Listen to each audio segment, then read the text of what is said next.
ओम नमः शिवाय गुरवे सच्चिदानंदमूर्तये निष्प्रपंचाय शांताय निरालंबाय तेजसे विश्वं दर्पण दृश्यमान नगरी तुल्यन्निजान्तर्गतं पश्यन्नात्मनि मायया बहिरिवोद्भूतं यथा निद्रया यत्साक्षात् कुरुते प्रबोध समये स्वात्मानमेवाद्वयं तस्मै श्री गुरुमूर्तये नमः इदं श्री दक्षिणामूर्तये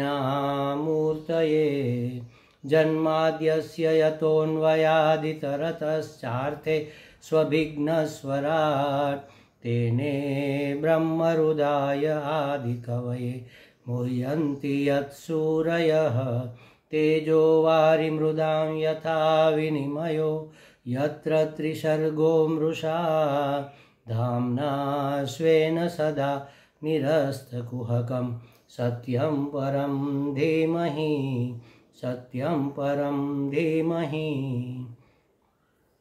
सच्चिदानन्दरूपाय विश्वोत्पत्त्यादिहेतवे तापत्रय विनाशाय श्रीकृष्णाय वयं नुमः। श्रीकृष्णाय वासुदेवाय हरये परमात्मने प्रणतक्लेशनाशाय गोविन्दाय नमो नमः गोविन्दाय नमो नमः। हरिः ओम श्री गुरुभ्यो नमः। हरिः ओम। हरि ओम प्रभु जी। आज के इस अध्यात्म परिषद में आप सबका स्वागत है। आज श्रीमद् भागवत जी का तीसरे स्कंद का अंतिम अध्याय 33वां अध्याय अब शुरू करने जा रहे हैं। कपिल भगवान ने माता देवहूति को उपदेश दिया और उसका मोह निवारण हुआ। मैत्रेय जी कहते हैं कि हे विदुषी, मैत्रेय विदुर जी को बताते हैं कि कपिल भगवान ने देवहूति जी को कैसे और क्या उपदेश दिया। तो मूल बात कर रहे हैं मैत्रेय जी, सुन रहे हैं विदुर जी, और बात कर रहे हैं देवहूति को उपदेश कपिल भगवान द्वारा जो दिया गया उसकी। तो मैत्रेय जी कहते हैं कि हे विदुर जी, कपिल भगवान के इस वचन से माता देवहूति जी के मोह का निराकरण हो गया। देखो यहाँ जो शब्द आया मोह, जो हम व्यवहार में इस्तेमाल करते हैं कि मोह माया के रूप में, मोह माया ऐसा कहते हैं। मोह माने लगाव, आसक्ति, ऐसा इसका अर्थ व्यवहार सत्ता में होता है। लेकिन वास्तविक पारमार्थिक अर्थ में मोह का अर्थ है अविवेक, अज्ञान। माने देवहूति माता का अज्ञान निराकरण हो गया, उसका अविवेक मिट गया, माने उसको विवेक प्राप्त हो गया और वे भगवान कपिल की स्तुति करने लगी। देवहूति माता अब भगवान की स्तुति करते हैं। अनुग्रह प्राप्त हुआ ना, तो स्तुति तो की जाती है कि हे भगवान, आपने बड़ी कृपा करके मेरे मोह को दूर किया। जो मुझे जन्मों से जिसकी तलाश थी वो चीज़ आपकी कृपा से आज मुझे प्राप्त हुई। ये मुक्त होने वाले व्यक्ति, मुक्त होने वाले महापुरुष अपने गुरुदेव के प्रति ऐसा भाव अभिव्यक्त करते हैं। हमारे यहाँ भी जैसे शिविर होती है तो शिविर के अंत में साधक अपने भाव अभिव्यक्त करते हैं कि इस शिविर से हमने क्या प्राप्त किया, कैसे गुरु जी की अनुकंपा, अनुकृपा, अनुग्रह हमें प्राप्त हुआ और उससे हमारा जीवन कैसे धन्य हुआ, इस बात की अभिव्यक्ति करते हैं। तो देवहूति भी यहाँ अपनी भाव अभिव्यक्ति कर रही है। देवहूतिरुवाच स एव विश्वस्य भवान् विधत्ते गुणप्रवाहेन विभक्तवीर्यः सर्गाद्यनीहो वितथाभिसन्धिः आत्मेश्वरो तर्क्य सहस्रशक्तिः। क्या कहा? अनिहा माने निष्क्रिय, अवितथ माने अभिसंधि ही, अवितथ अभिसंधि ही माने सत्य संकल्प। भगवान के विशेषण को गिनाते हुए कहती है हे अक्रिय, हे सत्य संकल्प, आत्म रामेश्वर, संपूर्ण जीवों के प्रभु, तथा सहस्रों अचिंत्य शक्तियों से संपन्न आप अपनी शक्ति को गुण प्रवाह रूप से ब्रह्मादि अनंत मूर्तियों में विभक्त करके उनके द्वारा स्वयं ही विश्व की रचना आदि करते हैं। बताया आप कैसे हैं, निष्क्रिय है फिर भी क्रिया करते हुए दिखते हैं। सत्य संकल्प है, माने जो संकल्प करते हैं वह हो जाता है। और संपूर्ण जीवों के प्रभु माने उसके शासन करने वाले, प्रिय, ऐसे नहीं शासक जो तानाशाह हो, ऐसे नहीं, जो प्रिय शासक है, प्रिय ईश्वर है, उसको प्रभु कहते हैं। सर्व जीवों के प्रभु तथा सहस्रों अचिंत्य शक्तियों से संपन्न, भगवान की अनेक शक्तियां हैं। और कैसी है, अचिंत्य है, जिसका चिंतन तक नहीं किया जा सकता, जिसका वचन भी नहीं किया जा सकता, व्यक्त बोलकर नहीं बताया जा सकता। इतनी सारी शक्तियां, भगवान की ऐश्वर्य शक्ति, भगवान की वीर्य शक्ति, भगवान की कृपा शक्ति, भगवान की आह्लादिनी शक्ति जो हमें आनंद देती है, यह शक्ति आह्लादिनी शक्ति। विज्ञान, भगवान की विज्ञान शक्ति, ज्ञान शक्ति, मुख्य रूप से 3 शक्तियाँ मानी जाती है। और इसका प्रतिनिधित्व हमारे यहाँ दुर्गा, लक्ष्मी, सरस्वती के रूप में किया जाता है। दुर्गा वह संरक्षण और पालन पोषण करने की शक्ति है। दुर्गा माने माँ अन्नपूर्णा का रूप कह लो, तो रक्षण भी करती है, पोषण भी करती है। रक्षण पोषण करने वाली दुर्गा, फिर रक्षण करने वाली दुर्गा, पोषण करने वाली लक्ष्मी, और ज्ञान प्रदान करने वाली, आनंद प्रदान करने वाली सरस्वती। तो ये 3 शक्तियाँ मुख्य रूप से हमारे यहाँ प्रतीक रूप में मानी जाती है। उसको हम अपने जीवन में कहाँ इस्तेमाल करते हैं? सबसे पहले ज्ञान शक्ति, किसी वस्तु का हमें ज्ञान होता है कि ये ऐसा है, तो उसको प्राप्त करने की इच्छा होती है, तो इच्छा शक्ति, और प्राप्त करने के लिए जो करना पड़ता है उसके लिए क्रिया शक्ति। ज्ञान शक्ति, इच्छा शक्ति, क्रिया शक्ति। तो ये 3 शक्तियाँ मुख्य, इसमें बहुत सारी शक्तियों का समावेश है। तो अचिंत्य शक्तियों से आप संपन्न है। संपन्न माने आपके पास अनंत शक्तियाँ है, इतना नहीं, उसको संपन्न नहीं कहते हम। समाज में संपन्न व्यक्ति किसको कहते हैं? जिसके पास अपनी जरूरत से भी ज्यादा हो, उसको संपन्न कहते हैं। तो भगवान के पास ये शक्तियाँ इतनी है कि जिसकी अंश मात्र का उपयोग करके यह समग्र सृष्टि का संचालन होता है। तो कहते हैं कि अचिंत्य शक्तियों से संपन्न आप अपनी शक्तियों को गुण प्रवाह रूप से अभिव्यक्त करते, माने 3 गुण, सत्व, रजस और तमस, इस प्रकार से अभिव्यक्त करके ब्रह्मादि, आदि का अर्थ है ब्रह्मा से शुरू करके, कौन? उसकी अचिंत्य शक्ति में जो सर्जन शक्ति है वह ब्रह्मा के रूप में अभिव्यक्त हुई। जो कौन से गुण का अभिव्यंजन है? वह है रजस तत्व से जो शक्ति अभिव्यक्त हुई ब्रह्मा के रूप में, वह सर्जन करती है। सत्व गुण से जो शक्ति अभिव्यक्त हुई विष्णु के रूप में, वह पालन पोषण करती है। और तमस गुण से जो शक्ति रुद्र में अभिव्यक्त हुई वह उपसंहार करती है। तो कहा कि गुण प्रवाह रूप से ब्रह्मादि अनंत मूर्तियों में ये 3 तो है, लेकिन 3 में से फिर और 3 होते होते अनंत अभिव्यक्तियां हो गई। तो ये अनंत विभूतियां भगवान की, ये भगवान की शक्तियों की ही गुण रूप से अभिव्यक्ति है। तो ऐसे संपन्न आप अपनी शक्ति को गुण प्रवाह रूप से ब्रह्मादि अनंत मूर्तियों में विभक्त करके उसके द्वारा, उनके द्वारा स्वयं ही विश्व की रचना करते हैं। रचना ब्रह्मा जी करता है, लेकिन ब्रह्मा जी कौन है? भगवान की क्रिया शक्ति की अभिव्यक्ति।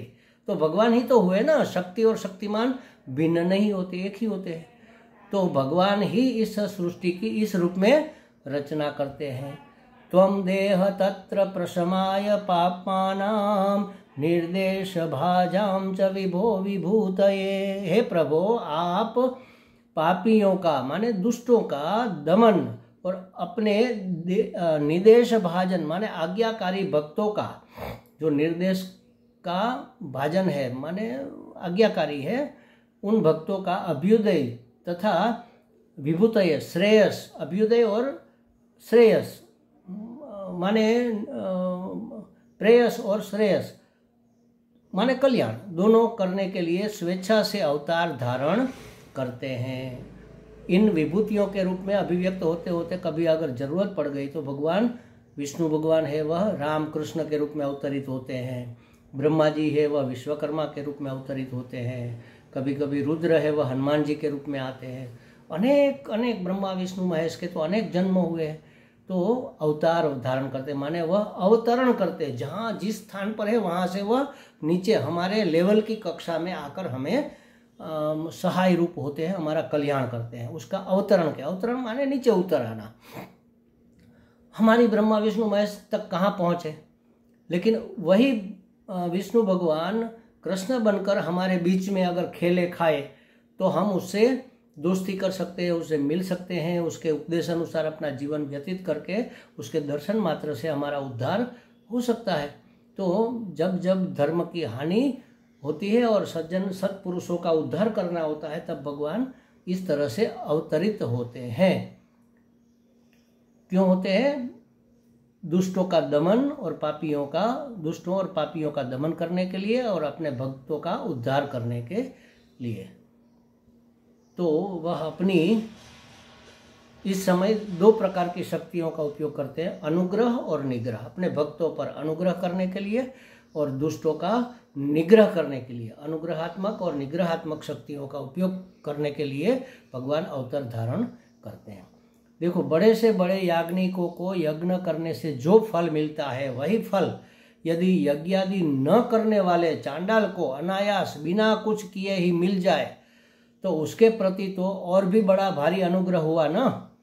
तो ब्राह्मणों को बृहस्पति सव से, क्षत्रियों को राजसु यज्ञ से, वैश्य को वैश्यस्तोम से जो फल मिलता है वह फल चांडाल को भी भगवान नाम श्रवण करने से, भगवान नाम कीर्तन करने से, भगवान नाम का स्मरण करने से और वंदन करने मात्र से मिल जाता है। ये भक्ति की शैली है। भगवान नाम का स्मरण करो, भगवान नाम का जप, श्रवण करो, स्मरण करो, कीर्तन करो और उसको वंदन करो। इतना करने से ये भक्ति का रूप है। तो भक्ति मात्र से जो बड़े बड़े सिद्ध योगियों को जो फल मिलता है वही फल भक्त को भी मिल जाता है। ये भगवान का सबसे बड़ा अनुग्रह है। चांडाल का मतलब है जो पापी है, जो दुष्ट है, दुष्ट से दुष्ट है, उसको भी ये फल मिल जाता है। कोई ज्ञाति का यहाँ उल्लेख नहीं है। चांडाल का मतलब ये नहीं है जो चंड है, स्वभाव से जो चंड है माने हिंसक है और अपवित्र है और दुर्बुद्धि रखता है, कुंठित बुद्धि रखता है, ऐसे व्यक्ति को भी अगर कोई गुरु उपदेश कर दे किसी भगवान नाम का और कहे कि इसको जपते रहो, उसका कीर्तन करते रहो, उसको बोलते रहो, उसको सुनते रहो, इसको समझते रहो, इसका स्मरण करते रहो, इसको वंदन करते रहो, तो उसका भी उद्धार हो जाएगा। मैत्रेय जी कहते हैं कि हे विदुर जी, इस प्रकार अपनी माता को स्वस्वरूप का उपदेश करके, किसके स्वरूप का? स्वस्वरूप का, अपने स्वरूप का। अपने माने भगवान का स्वरूप तो है, लेकिन अपना भी वही स्वरूप है सच्चिदानंद, जो अस्थिभाति रूप से अभिव्यक्त हो रहा है। तो मैत्रेय जी कहते हैं कि हे विदुर जी, इस प्रकार अपनी माता को स्वस्वरूप का उपदेश करके और उनसे अनुमति लेकर कपिल भगवान वहाँ से अंतर ध्यान हो गए, अंतर में समा गए, हमारे अंतःकरण में अंतरात्मा के रूप में चले गए। वहाँ से चले गए, ये तो अभी अवतार है तो वहाँ से स्थूल रूप में भी चले गए। कहा जाता है कि वह पाताल लोक में जाकर अभी भी तपस्या कर रहे हैं। तब देवहूति जी ने कर्दम जी का सुसमृद्ध विमान सहित सब कुछ छोड़ दिया। बहुत समृद्धि थी उसके पास, तो सब छोड़ दिया, त्याग दिया, मतलब अब उन्होंने त्याग कर दिया और सबसे निस्पृह होकर, किसी की लोभ लालच रखे बगैर निस्पृह होना माने, वहीं सरस्वती नदी के तट पर ही तपस्या निरत हो गई। तपस्या में तल्लीन हो गई। रत हो जाना, निरत हो जाना, नितराम रत हो गई, निरत हो गई। उन्होंने अपनी आत्मा को विशुद्ध रूप में जान लिया। शुद्ध बुद्ध मुक्त अखंड एक रस आनंद को उन्होंने जान लिया। उसकी बुद्धि परब्रह्म में स्थिर हो गई और इस प्रकार जीव के अधिष्ठान रूप भूत अधिष्ठान भूत परब्रह्म में ही बुद्धि की स्थिति हो जाने से उनका जीव भाव निवृत्त हो गया।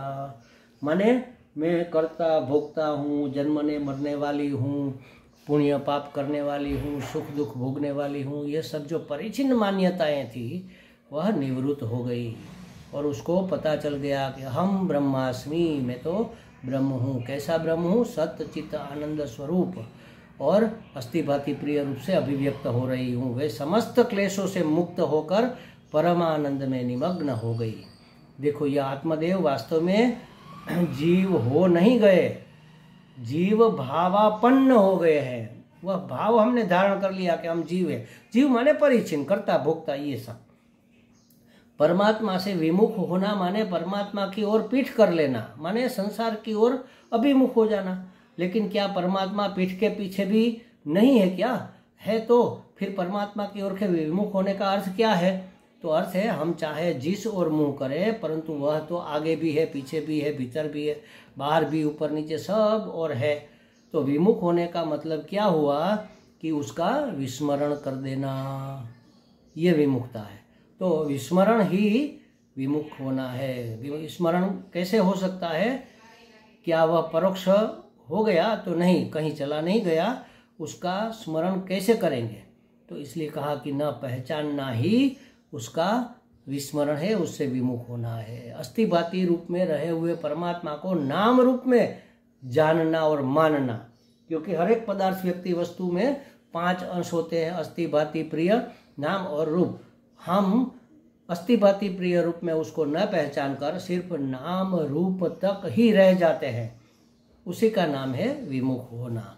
यही उसका विस्मरण है। अज्ञान ही वैमुख्य, अज्ञान ही विमुखता है और अज्ञान ही विस्मरण है। उसी अज्ञान के कारण जीव भाव हो जाता है।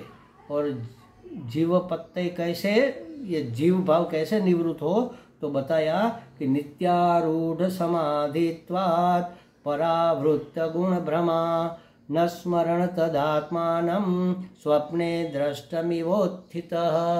जब निरंतर समाधिस्थ रहने के कारण उनकी परावृत्ति गुण भ्रमा माने विषयों की सत्यत्व भ्रांति मिट जाती है, तब जैसे जागे हुए को अपने स्वप्न में देखे हुए शरीर आदि सभी पदार्थ मिथ्या लगते हैं, उसकी शुद्ध नहीं रहती, वैसे अपने शरीर को अपना मानने की बुद्धि निवृत्त हो जाती है। ज्ञान में जाग जाते हैं। जैसे स्वप्न से जागे तो जागृत अवस्था में स्वप्न के सभी पदार्थ मिथ्या हो गए, उसी तरह जागृत में भी अगर ज्ञान में जाग गए तो सभी पदार्थ, शरीर सहित सभी पदार्थ मिथ्या हो जाएंगे, माने कि ये मैं नहीं रह जाएंगे। देखो, देवहूति जी का शरीर अब कृश दुबला नहीं है, रुष्ट पुष्ट था, क्योंकि वो तो सुख में थी। दत्तात्रेय जी वो भी रुष्ट पुष्ट थे, ऋषभदेव वो भी रुष्ट पुष्ट थे। जड़ भरत का शरीर तो तगड़ा था ही था। क्यों? क्योंकि अद्य संभवात उनके मन में कोई चिंता नहीं थी, क्योंकि इसमें अध्यास है ना, ये मैं हूं तो इसकी चिंता रहेगी और इससे जो संबंधित है उसकी भी चिंता रहेगी। अब चिंता नहीं है, परमात्मा का चिंतन मात्र है।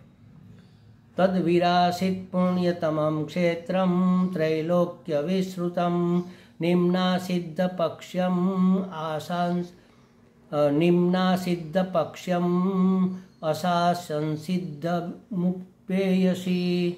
हे वीर विदुर जी, मैत्रेय जी कहते हैं कि जिस स्थान पर उन्हें सिद्धि प्राप्त हुई वह परम पवित्र क्षेत्र त्रिलोकी में सिद्ध पद कहलाया, सिद्ध पद नाम से प्रख्यात हुआ, जिसको आज के युग में सिद्ध स्थान या सिद्धपुर कहते हैं, जो गुजरात के अंदर आया हुआ है। गुजरात का सिद्धपुर सरस्वती नदी के किनारे है। वहाँ पर देवहूति को कपिल भगवान ने उपदेश किया और कपिल भगवान के जाने के बाद देवहूति जी ने वहीं पर तपस्या की, निधिध्यासन किया, समाधि लगाई और मुक्त हो गई। वह सिद्धपुर आज भी यहाँ गुजरात में अहमदाबाद के करीब है।